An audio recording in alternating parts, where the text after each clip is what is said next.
in the silent, unending abyss that stretches far beyond the glimmer of the most distant galaxies, two primordial forces stir from their ancient slumber. They are the beginning and the end, the first breath and the final silence, architects of reality as we know it. These are not gods. They are the forces that gods pray to. From one side emerge the luminaries, the celestial guardians of light, the master artisans who hammered the first stars into existence and painted the nebulae with cosmic fire. Their very presence is a symphony of creation, a blinding testament to the universe's explosive birth. Opposing them, from the cold, absolute zero of the void, rise the They are the keepers of shadow, the silent shepherds of entropy, who sculpted the first black holes and gave the cosmos its profound, eternal quiet. They are the gravity that holds galaxies together and the darkness that consumes them. For eons beyond mortal comprehension, these two colossal factions existed in a delicate, unseen equilibrium. Their silent war was fought not with weapons, but with influence, a cosmic dance of creation and decay that maintained the fragile structure of existence. The luminaries would forge a new star system, a cradle of potential life, and the Umbrions would answer by birthing a rogue singularity, a gravitational maw destined to swallow it whole. This was the natural order, a balance of cosmic forces that played out on a scale so vast that entire civilizations were but dust motes in their wake. Humanity, sequestered on its small blue marble, remained blissfully unaware, gazing at the stars without ever knowing the titans who shaped them. But the ambition of mortals knows no bounds, and in their relentless pursuit of knowledge, they were about to commit the ultimate trespass, shattering a truce older than time itself. The catalyst for this cataclysm was a daring, almost arrogant, scientific experiment on Earth. A global consortium of humanity's brightest minds, led by a visionary physicist who dreamed of unlocking the universe's ultimate secrets, constructed a machine designed to probe the very fabric of space-time. Their goal was to tap into what their theoretical models called the celestial core, a hypothetical, infinite power source, a singularity of pure potential that they believed predated the Big Bang. They saw it as the key to unlimited energy, to FTL travel, to godhood itself. They were right about its power, but catastrophically wrong about the consequences of touching it. As their experiment reached its crescendo, a beam of concentrated energy tore a hole through dimensions, striking the celestial core directly. It was not a gentle tap. It was a thunderous gong struck in the heart of the cosmos, an alarm bell that shattered eons of silence. The fragile truce between light and shadow was irrevocably broken. The first to answer the call were the Umbrions. Their response was not one of curiosity, but of conquest. From the deepest rifts in space-time, their fleet descended upon the Milky Way, a tide of absolute darkness. Their colossal ships were not forged of metal, but of solidified shadow and captured gravitational fields, each one shaped like a perfect, terrifying eclipse. As they moved through space, they did not simply block out starlight.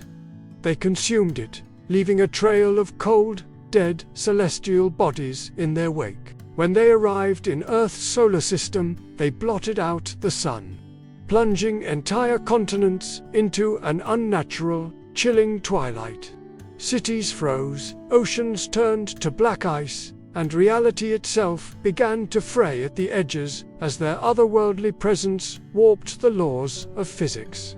They had come not to negotiate, but to seize the celestial core, to wield its infinite power and plunge all of creation into an eternal, silent night. Following in their wake, like a brilliant, avenging dawn, came the Luminaris. Their arrival was a spectacle of blinding light and celestial fire. Their ships, fashioned from captured starlight and nebula energy, glowing with the fury of 1,000 supernovas. Yet, they did not come as saviors. Humanity's desperate pleas for aid went unanswered. For the luminaries saw mortals as nothing more than insects who had stumbled upon a divine weapon. Their objective was singular and absolute: to claim the celestial core for themselves. They believed that only they, the guardians of light, were worthy of controlling the source of all creation. Their war with the Umbrions was not for humanity's protection, but for dominion over the ultimate prize. Earth was no longer a home. It was a battlefield, the epicenter of a conflict that would determine the fate of reality itself. Caught in the crossfire between these warring titans, humanity's extinction seemed not only inevitable, but imminent. Our most advanced weapons were like children's toys against their cosmic power. Our cities became collateral damage in a war of gods. Yet, in this moment of absolute despair, a glimmer of hope emerged from an unexpected source. The celestial core, the very prize the gods fought over, was not merely a source of inert power. It possessed a consciousness, an ancient will of its own. And, as it was being torn apart by the warring factions, it made a choice. It reached out not to the gods of light or shadow, but to the mortal species that had awakened it.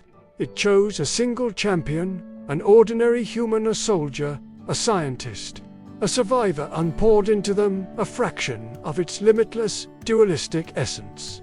In a blinding flash of cosmic energy that was both creation and annihilation, this mortal was reborn. They were transformed into something new, something that defied the rigid duality of the celestial war. They became the Eclipse Warden, a being glowing with the twin energies of light and shadow. Their body a living conduit for the powers of creation and destruction. In one hand, they could forge a star. With the other, they could collapse it into a black hole. They were no longer merely human, but they were not a god either. They were something more, a living paradox, a walking embodiment of the balance that the universe had lost. They were humanity's final, desperate hope, a single warrior destined to stand against the divine armies vying for control of their world. As galaxies themselves began to burn, and entire star systems were consumed as fuel for the celestial war machine. The final, apocalyptic battle erupted in the skies above a shattered Earth. The heavens tore open as gods of pure light clashed with deities of absolute darkness, their blows shaking the very foundations of the cosmos. Armies of star-forged warriors, angelic beings of light, and monstrous legions of shadow collided in a maelstrom of energy that turned the stratosphere into a canvas of cosmic horror and beauty. Below, the last remnants of humanity could only watch in terror and awe as their fate, and the fate of all known universes, teetered on the razor's edge of annihilation. The entire conflict now rested on the shoulders of one being, the Eclipse Warden, who had to make an impossible choice: to fight for the flawed, fragile world that created them, or to embrace their newfound power, transcend their humanity, and rewrite reality in their own image.